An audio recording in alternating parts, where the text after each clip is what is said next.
On this episode of Ice Pilots NWT, the water bomber pilots prepare for the worst over the Atlantic. The groom-to-be prepares for the big day.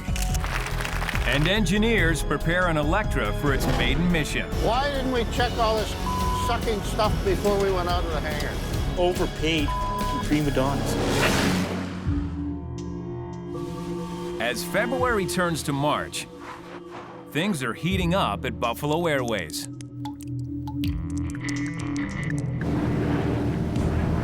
The CL-215 water bombers made it across the frozen Canadian landscape en route to Turkey in one piece. They tested their auxiliary fuel supply on the way to Winnipeg, got kicked out of the hangar in Montreal in the middle of the night, and raced a winter storm to St. John's, Newfoundland. We played it exactly perfect. Holy smokes, did we ever, man? That's almost a hurricane out there.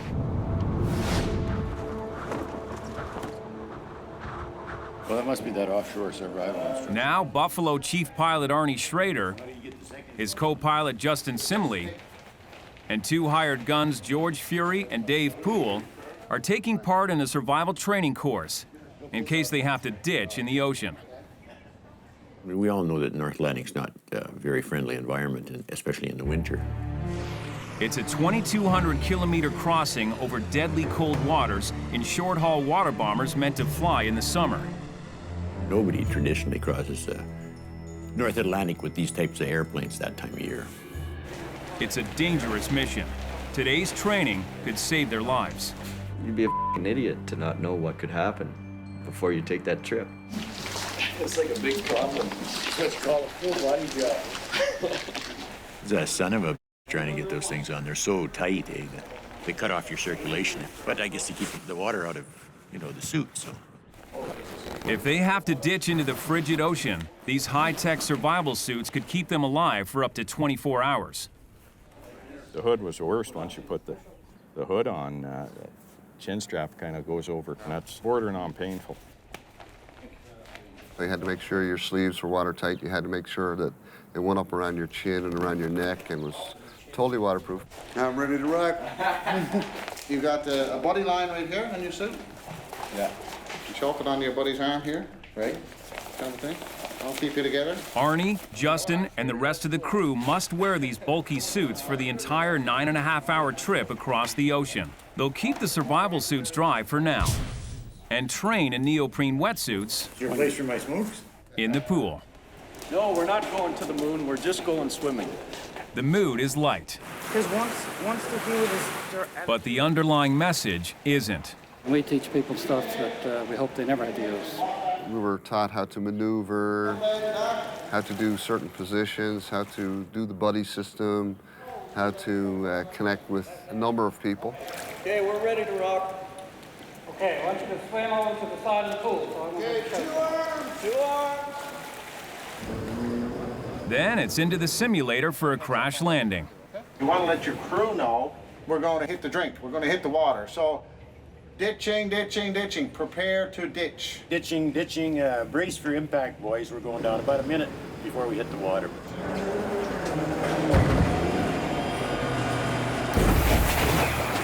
You've got to make sure your line, which is tethered to the aircraft, is cut. We need that knife, too, eh? Because if the airplane you're in sinks and takes the draft with it, it's going to be completely useless.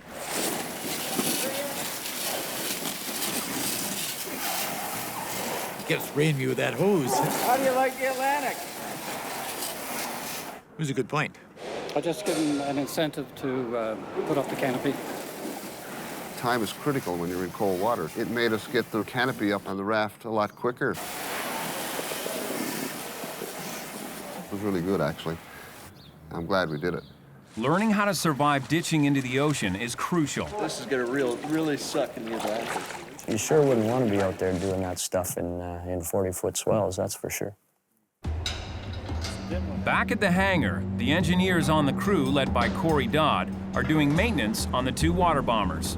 Their #1 engine on TXB had a massive oil leak because they needed a cylinder change. And our compass system was f***ed. They need the engines and the compasses to be working right before they attempt the North Atlantic crossing. We can test it right on the ground. Because doing the same problem it was doing in the air to doing it on the ground, so it'll be easy to fix. You can't blast off for 1,400 miles with a compass system and an engine that's going to fail, right?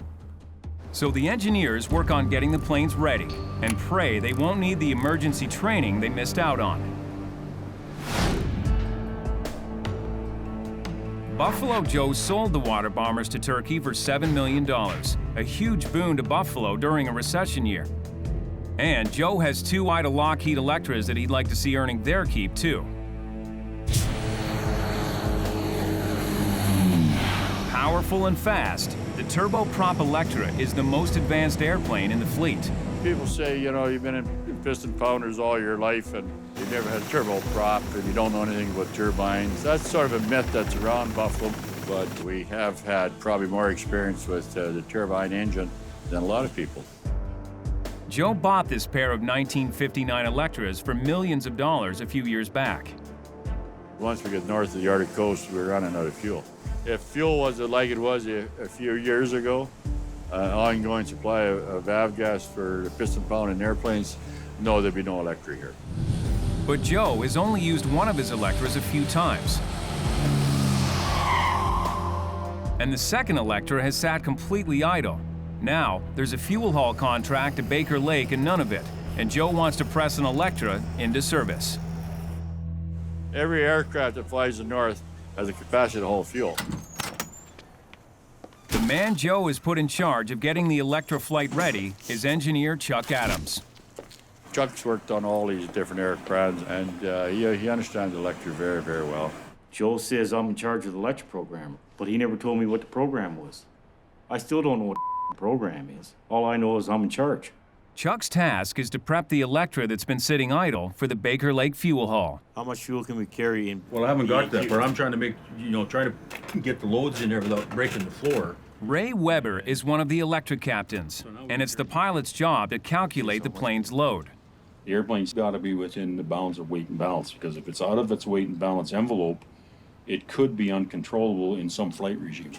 Okay, so how much can we carry? I need that number. I need that friggin' magic number to take that. The math is complicated, but the principle is simple. I want to be able to lift that nose when it's supposed to lift, and kind of lift the way it's supposed to lift. You want to go up there and turn upside down. Chuck needs Ray's weight calculations to begin prepping the plane. Can't deal with test pilots, man. The Electra must deliver fuel to Baker Lake in less than a week, and that puts Chuck on a tight schedule. Did everybody quit? Did you see that blonde kid? What's his name? Rob Despins has been apprenticing with Chuck for several months, but Chuck has yet to learn his name. So he improvises. Where's Knob? I haven't seen him for a while. There's that little dog. Don't you be making a career of this. Every time I gotta look for something, I gotta find you. Before installing the fuel tanks in the Electra, all the extra parts that have been stripped out of the cargo hold need to be tracked and weighed. That ball mass gotta be weighed. Okay. That's all gotta be weighed. All this has to be weighed. All this here, this has to be weighed. I don't know what this crap is. This has gotta be weighed too. I think we would have better success of building a spaceship and going to Mars. Let's do it. Shut up. Meanwhile, in Newfoundland, Justin, Arnie, and the crew are doing some calculating themselves. This is our weather package. It's got all our North Atlantic charts, all our Canadian charts.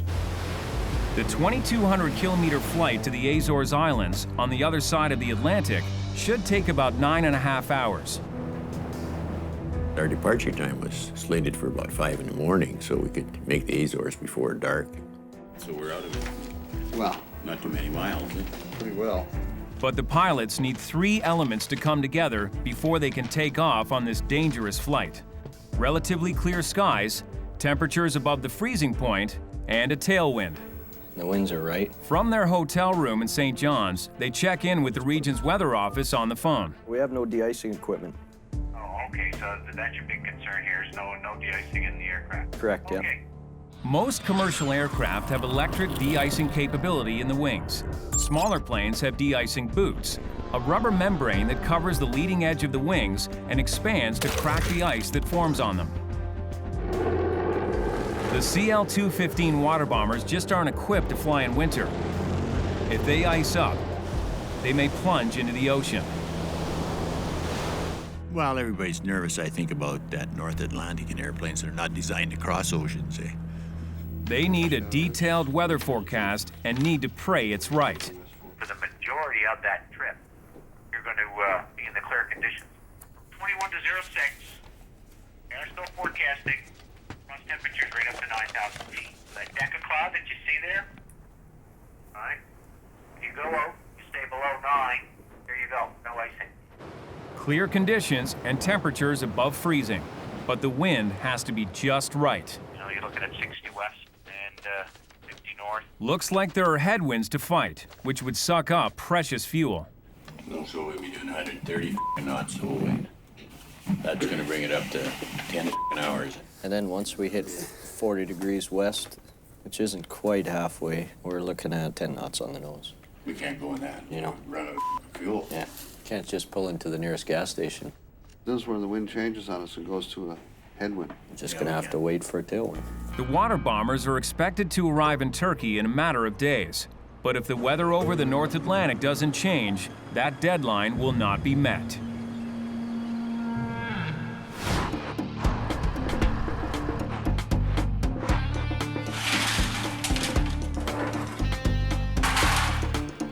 All the weight calculations are done. At least that's what engineer Chuck Adams believes. Back it up just a hair. Now he's installing 3 massive tanks in the Electra to haul fuel to Baker Lake. We put them in just to see how they fit and get everything all arranged for when we do this fuel haul. They stay in the airplane. We haul the fuel in these tanks. While Buffalo's vintage DC-3s, DC-4s, and C-46s are 65 years old, the Electra is a mere 50. Early in November 1957, the first Electra emerged from the production line. Each one of its Allison prop jet engines packs 3,750 horsepower. This engine's at 100% power all the time. They are jet engines. They just have propellers hooked on the front of them, so there's really no difference between flying the Electra and a jet. In fact, the Electra with its 4 turboprop engines was the stepping stone between the propeller era and the jet age. It made a big splash when it was unveiled.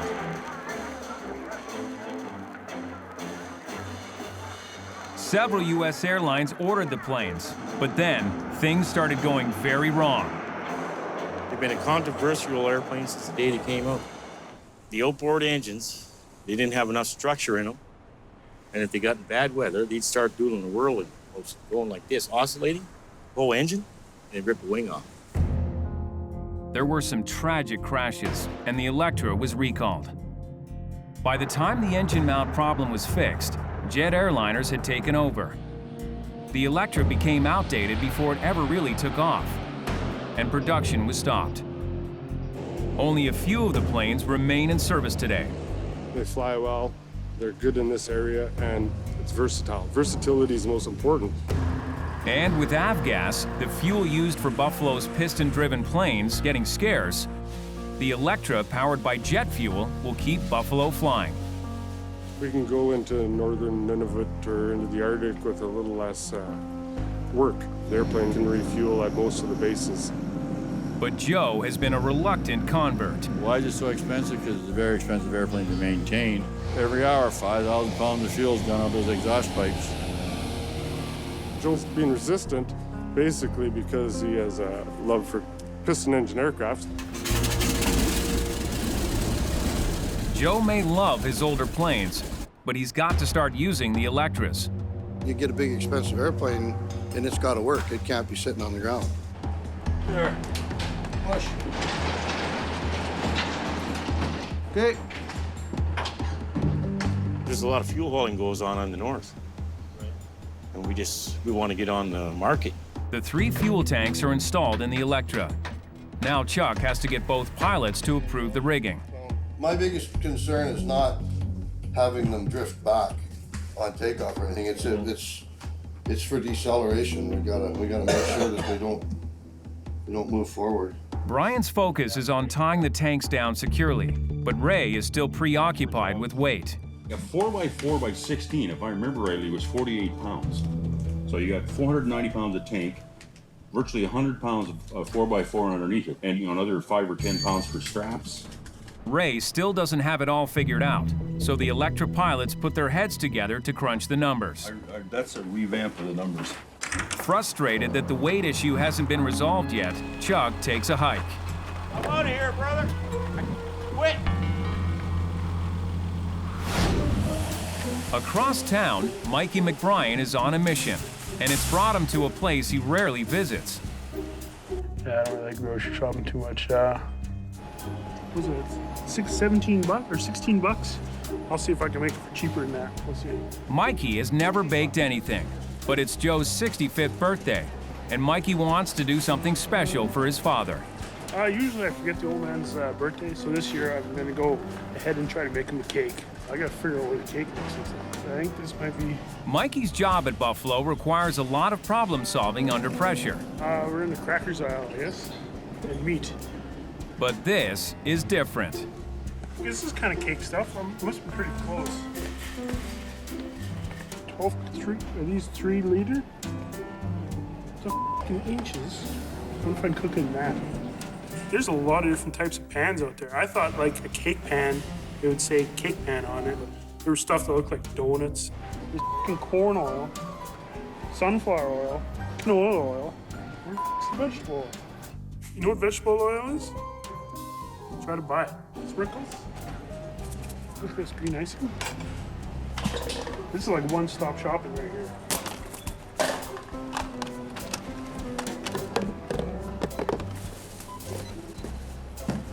Holy smokes, 65. Really, I thought I could make a cake for under 15 bucks. A $65 cake for Joe's 65th birthday, but Mikey still has to make it.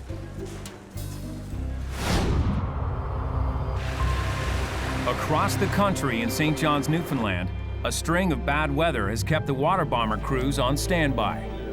Freezing rain. Didn't think it'd be this long. Stop counting the days. It's crazy. I'm thinking of buying property.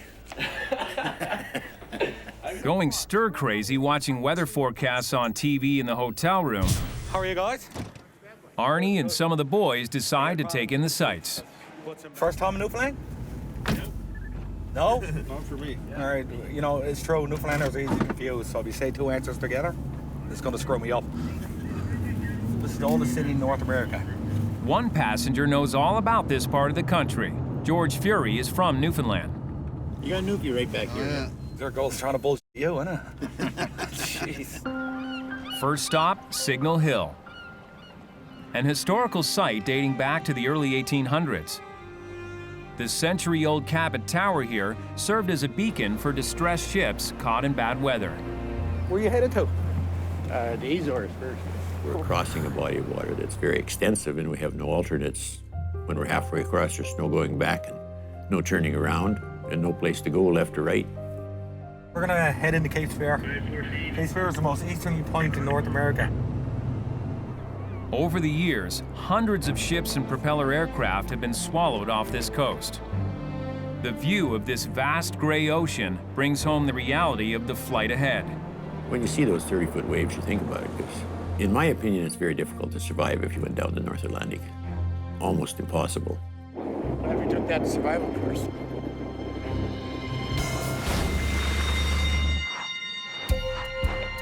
A Buffalo DC-3 is about to make a run up the Mackenzie Valley. But for Captain A.J. DeCoste, this flight is not just about cargo. It's his last flight before getting married. And cargo manager Kelly Jarasevic's not letting him forget it. Last flight as a single man, I best hug you. Have a good trip, buddy.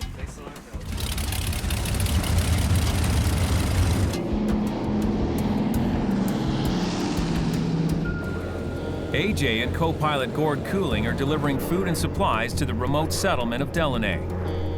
No matter how many times he's flown this route, flying never gets old for AJ. And I'm really excited to go into work. You get to go and jump in this airplane that you love and sounds awesome. I'm like kind of a motorhead anyhow. If I weren't flying, I'd be riding my snowmobile or riding my motorcycle or doing something like that. So yeah, it's really exciting.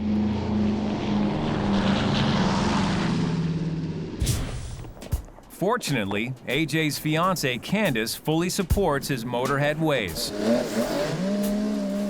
I met AJ in Winnipeg at the bar. I guess picked him up.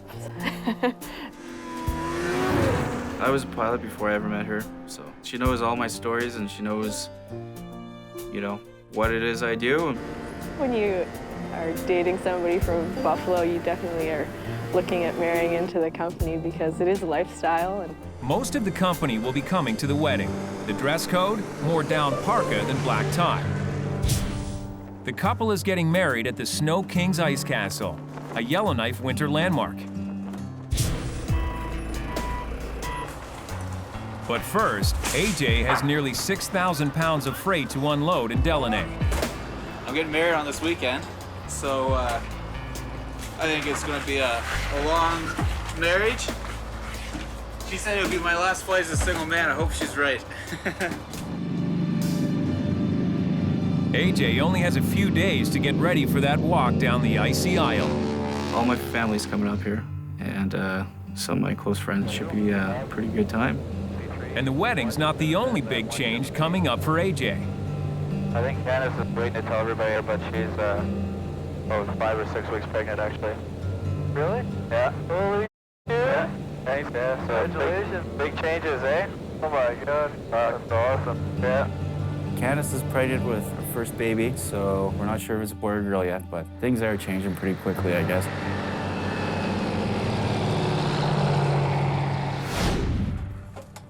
AJ's upcoming nuptials aren't the only big event on the Buffalo calendar. I also got sprinkles too.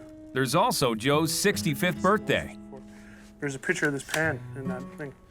Mikey is baking a cake for the occasion with his girlfriend Gail. Mikey always does something different every year for somebody's birthday. You never know what is gonna happen.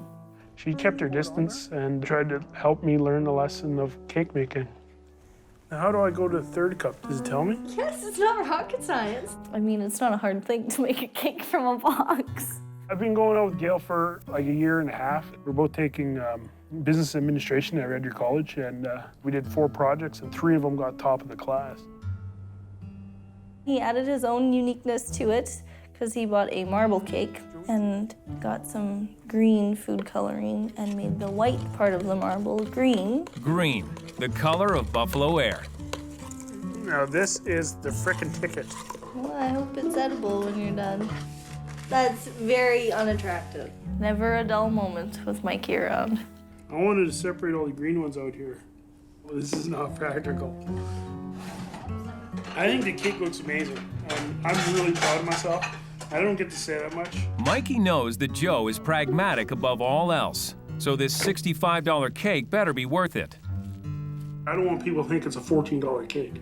That's a $65 cake. The question is, will Joe care more about his son's gesture or the $65 it costs to make a cake from a box? We're not a family that goes around and tells how much we love each other because, I don't know, it's just not how we are. I'd be scared if you ever said that to me. I'd be like, you dying or something? They don't openly show affection with each other, but it's the things they do for each other that show their affection for one another. I put happy birthday, this cake cost $65. But I quite say that this freaking thing is coming out pretty awesome. In the Buffalo hangar, Chuck Adams gets a hand with an overhauled Electra propeller from mechanic Juan Tesher and Rod McBryan. Is that gonna line up there, Chuck? Yeah, that's good. Having 2 Electras ready to fly will change the way Buffalo does business. Now we're going to be capable of hauling a little bit more fuel more often over longer distances. But nothing on the Electra comes cheap. More. Good. These props are worth about $75,000 just for the overhaul. Once the propeller is installed, the Electra should be ready for a test flight. This prop regulator is what controls the blade angle. That's why they call it a regulator. It regulates. It's like an alternator alternates, carburetor carburetutes. Generator generates. Come on, boys. While Chuck and the mechanics get things ready in the hangar, Right there? a meeting has been called to sort out the pilot's calculations. So how many times is 11,000 going to $1 million?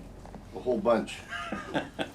Before we go talk to Joe, we should sharpen our pencil a little bit here and redo those numbers with the lighter weights.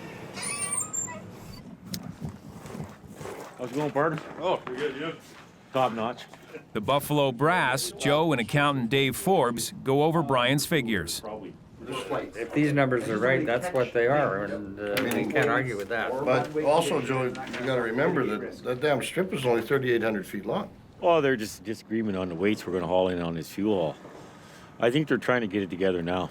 But we don't have a whole lot to offer at those numbers. No, we gotta be careful. We're not quoting outside our limits. No, and that's why. That's where it gets embarrassing. I may have made an error in my landing calculations, and he may have made error, and between the two of us, he went one way, I went the other. One's got this kind of weight, the other's got that kind of weight. What we're trying to do is reconcile what the differences are. I did my quote on 4,200-foot runways. Yeah, fine. And it turns out that the runways are much shorter than that, so Okay, that's why. does that account for the whole that's- difference? And I kind of suspected that it was somebody off the cuff said, what can we carry?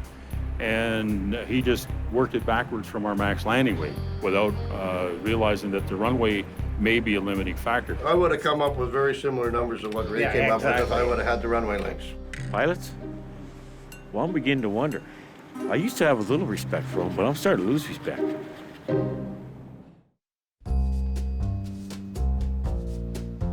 It's Buffalo Joe's 65th birthday, so Mikey has baked him a cake. I spent $65 making this cake. I can prove it. Look at this. 65th birthday. There you go. I'll be submitting that in to Mr. Forbes. Yeah, well, it should have been $65 between the layers in hard cash for me. One for every year I put up with them. Well, how come not 65 candles on it? I could blow 65 I ran out of money. Get a knife. We'll cut her up, see what you made for $65. Did you put money in it? Is it like a money cake? No, look. Said he paid $65. I think he was padding it, eh? It's freaking marble. You can't just go to the store and buy marble cake. Anyway, I gotta blow this out, eh? Yeah. Nail cut? Look at that. Good luck. I make another year. I didn't blow one. He played along. He cut it up, gave people pieces. You go around the circle. Hey, you wait till everybody gets your cake. You don't start first. Where are your manners? He knows when people work hard for something, and when it comes from the heart, you can recognize that. I'll save that for one of the crew. Thanks, guys. Different plane. Really good. Thanks, Mike. I was quite proud of him. I do everything just to see that smirk on his face. He gets that smile on his face. It's pretty good. This is the best cake I ever had. And if you need any cake making, you can go look farther than here.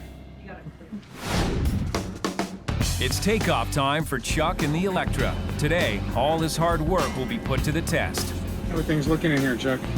Top notch. Well, we just want to make sure all of our navigation equipment works, all of our radios work, and that the engines and the rest of the aircraft performs the way it should. Both Electra captains, Brian Harrison and Ray Weber, will be flying the test flight. All righty, let's get out here, boys. Oh, you better be. Chuck and two other engineers will be riding in the back seat. But immediately, there's a problem. Can you hear me? I can't hear you. The intercom system isn't working right. They can't hear each other. Hello, hello, hello.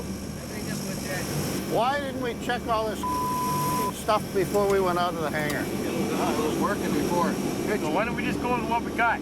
Not an ideal situation, but the pilots agreed to proceed with the test flight.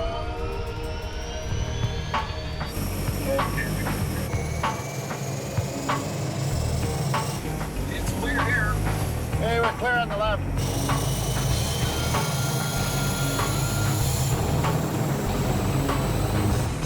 Hey, everybody ready to go, guys?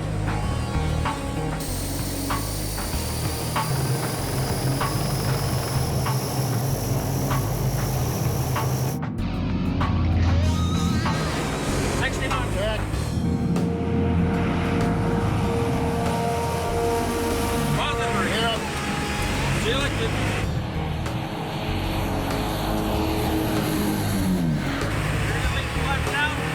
Leave the flaps up.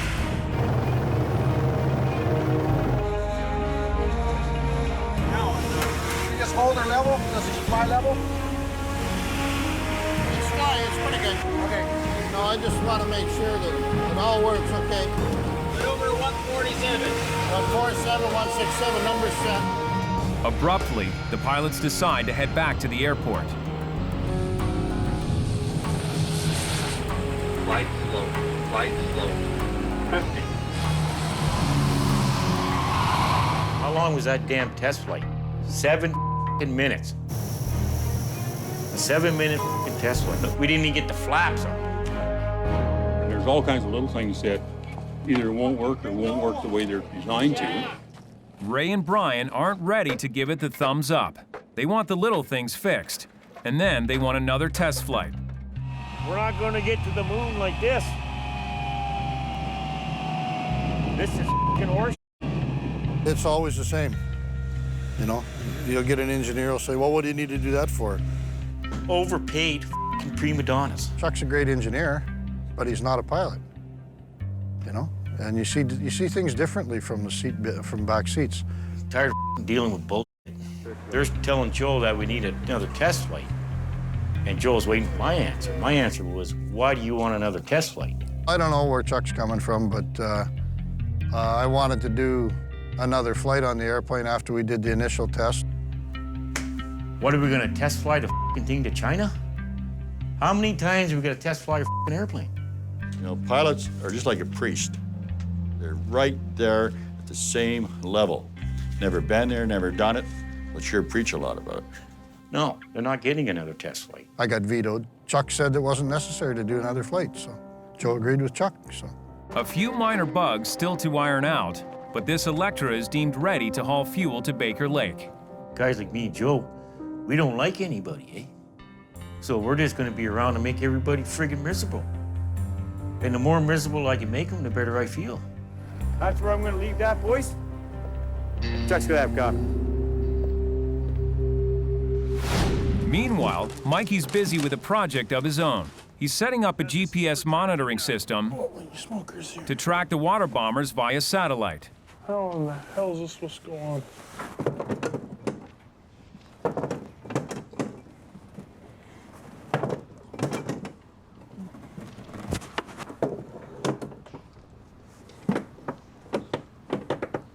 If that falls, man, no, it won't fall.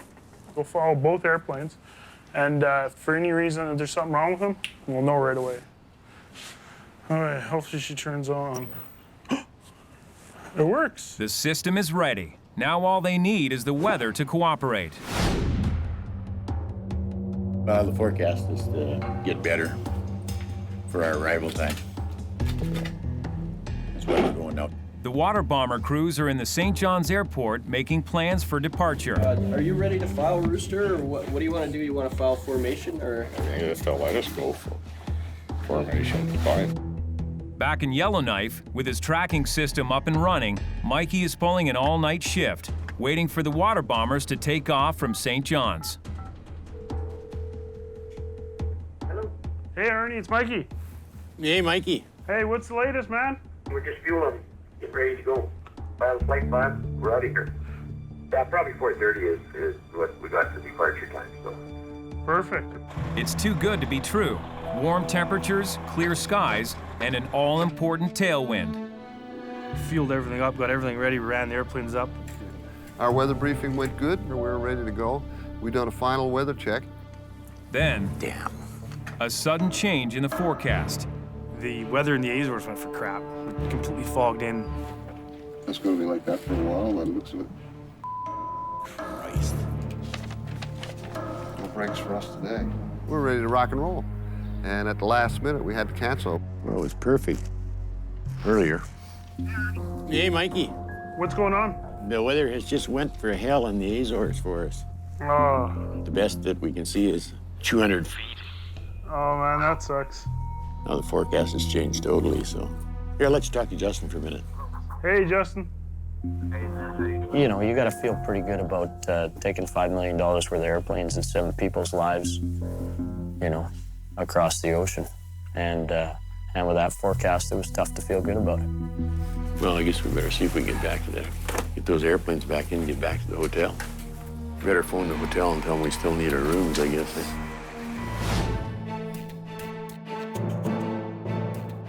The day has come for the Electra's fuel haul to Baker Lake.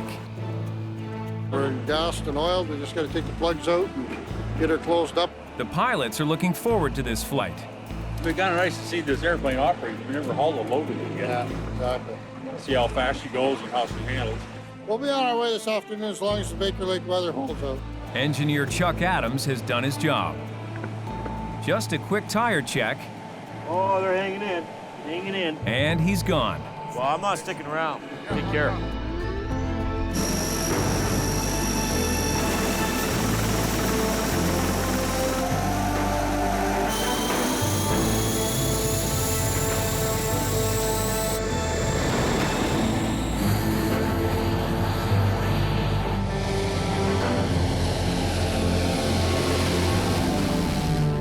We're airborne. That's a good thing. Today's also the day AJ is getting hitched at the Ice Castle, a structure made of just ice and snow. The gang from Buffalo makes a strong showing. I've been asked to be the greeter, keep the ruffians out, you know what I mean? It is kind of just an open door place, and he lets people in, so anybody that doesn't belong, you get told to get 86. How you doing? You coming in for the wedding, folks? Yes. We are, yeah. Awesome. Just around here and hang a left, pretty please. It was really nice to have so many people from Buffalo at the wedding. I invited the whole crew that was up here, and most of them showed up. You know, the people up here do feel like family to me. Everyone's in formal wear, Buffalo style. Janelle Glenn stepping out in open-toe shoes. I don't know what I was thinking. But it's AJ's attire that's taking center stage. A few catcalls and some whistles there from, you know, everybody at Buffalo for the wearing the tux. I don't know, I think that they were kind of a little bit shocked that, you know, I cleaned up so good. I remember the moment when Candace was walking down the aisle towards me as I was standing there. She had a big, huge, shawl that she was wearing. She looked amazing, and she was smiling. It was neat to walk in and then see AJ there waiting for me to walk down the aisle. Learn to respect your individual outlook. Share your thoughts, experiences, and dreams with each We started actually saying our lines there. I started getting a bit choked up. Hi, Anthony. Thank you, Candace. No worries.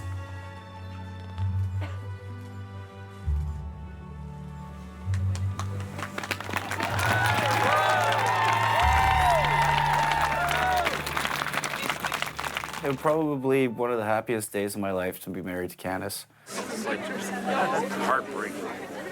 The ceremony was great. A little chilly, but unique.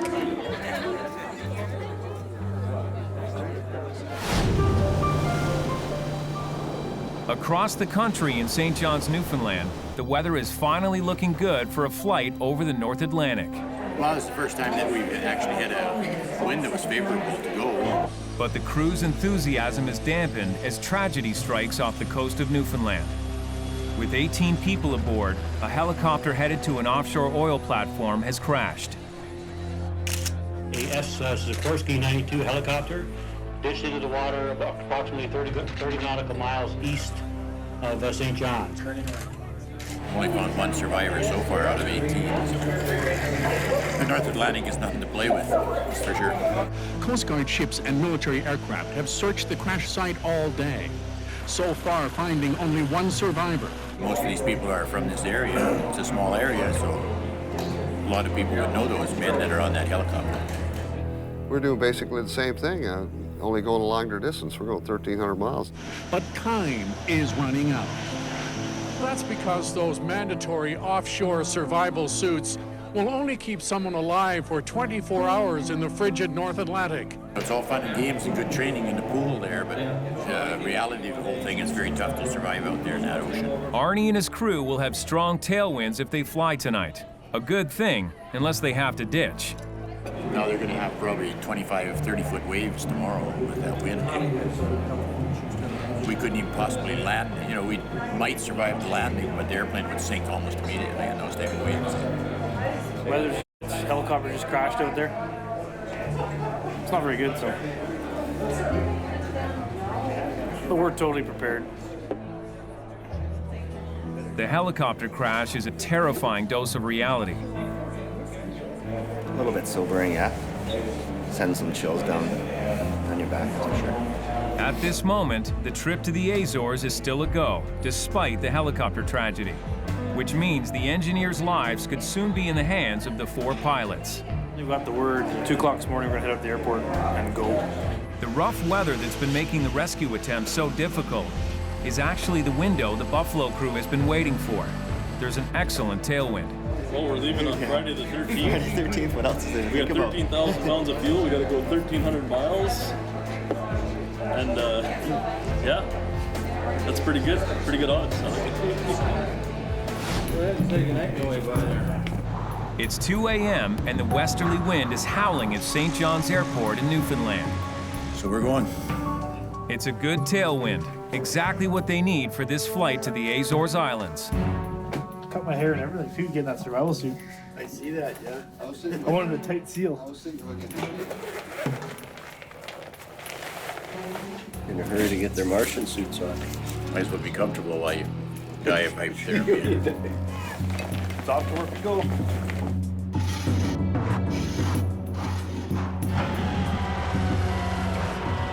Pulling another all-nighter in Yellowknife, Mikey's watching the satellite feed on the monitor. They moved. TXB fired up. Well, this is the first signs of life I've seen. Weather conditions aren't perfect. It's not the greatest right now, but it's improving. We need the tailwind, so we got it tonight. It's good. This is the farthest the crew has come so far, and unless a last-minute weather warning is issued, they will be airborne in a few minutes.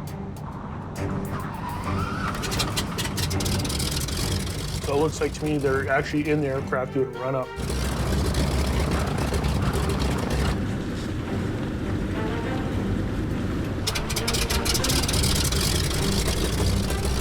Both airplanes are lit. We got both planes fired up. I just got a text message. I'm waiting for oceanic clearance before takeoff. And they get it. You are clear for takeoff. Oh, here we go, boys. 2 knots. Excited. TXB's heading down the runway. She's 11 knots. There she is. F&F should follow right behind her. Oh. TXB's taking off. Look. Well, she's in the air now. Just gotta wait to make sure both of them get up there. There she goes. Both of them are now in the air. We are in business. It will take over 9 hours to reach the Azores Islands. But in less than 2 hours, they'll reach their point of no return. And then there will be no turning back. Your adventure has just begun.